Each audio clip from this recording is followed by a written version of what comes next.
It's lunchtime. Kain po tayo.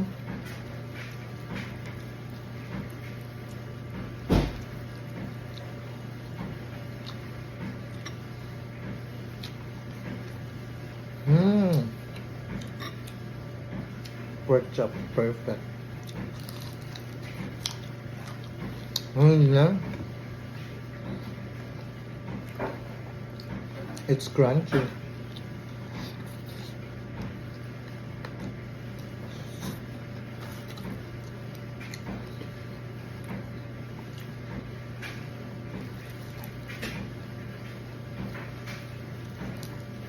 Ate, luto na yung kanin mo.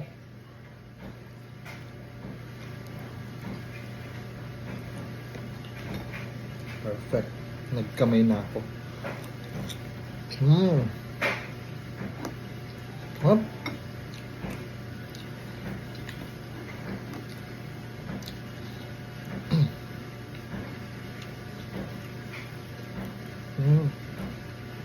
Day off ko pala ngayon. Tapos kanina, nag-crave ako ng ramen.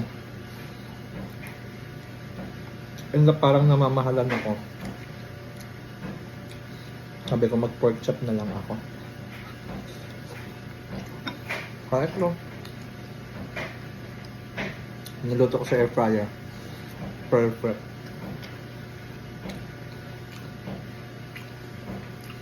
Init.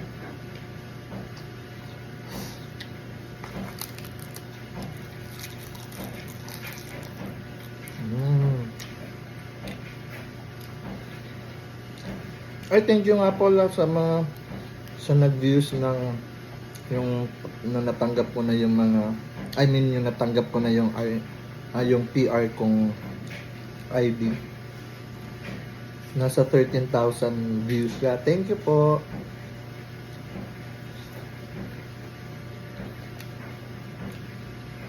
Thank you din po sa lahat naman nag-congratulate.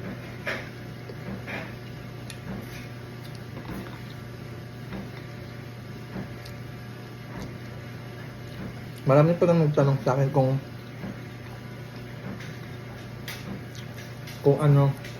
anong pathway daw ang in-applyan ko papunta dito ng Canada. So,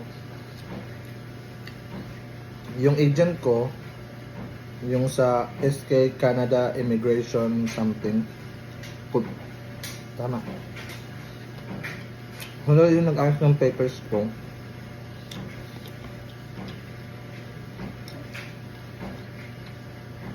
Direct hire po ako dito. Tapos ako na din nag-apply ng pilot na pinuha ko. Pinasas ko. RNIP ang tawag.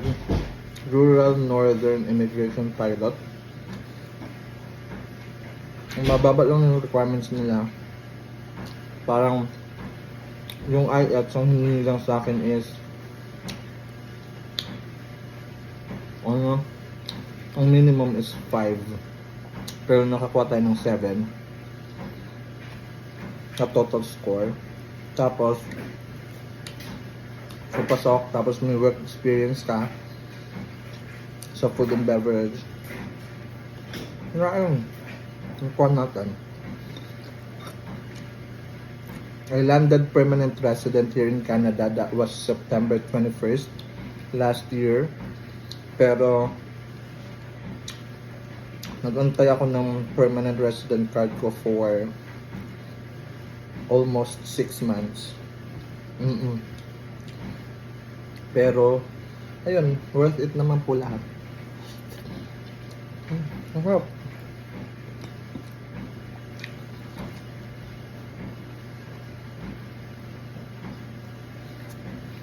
Nagkamay na talaga ako.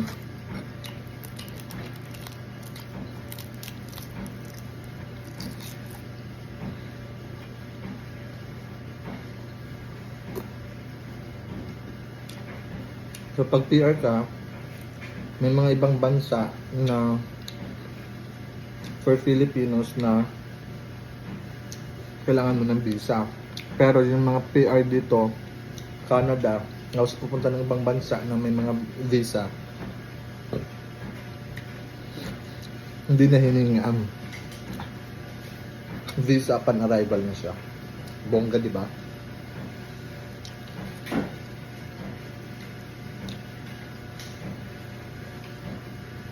Oh, ayun.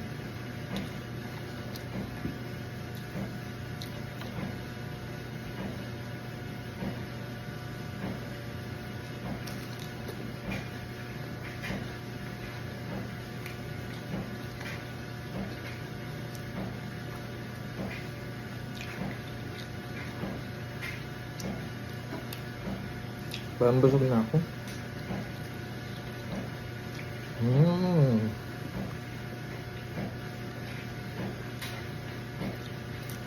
Ang swerte ko lang dito sa Canada kasi libre yung pagkain ko sa work. Tapos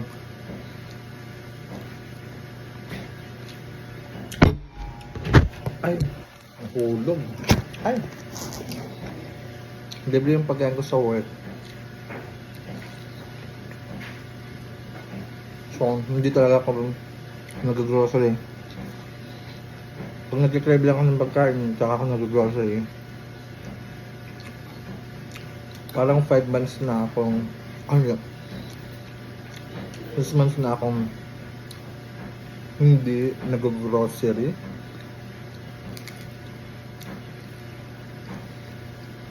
Kasi sumasama lang sa mga kaibigan ka mag-grocery.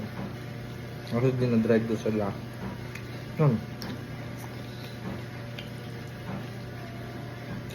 Mahal yung bilhin sa Canada, pero halimbawa sa mga minimum wage earner, may itatabi pa rin naman sila at nakakabili pa naman ng mga gusto nila. Hindi katulad sa Pilipinas, pag minimum wage earner ka, kasi wala ka talagang mabibili.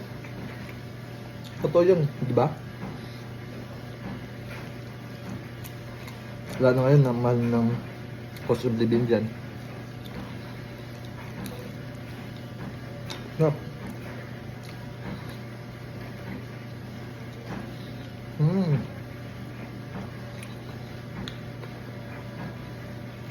Pero ang ganda pa rin sa Canada kasi maganda yung sahod ko. Siyempre hindi i-reveal.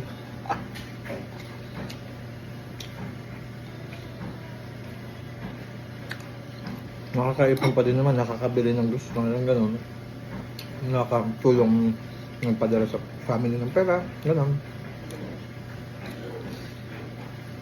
Hot. Alat.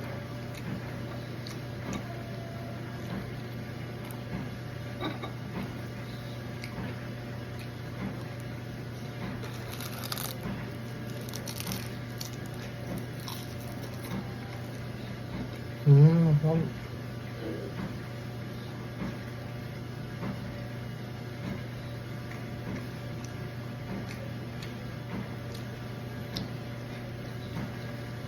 Hindi na pala ako ng second job.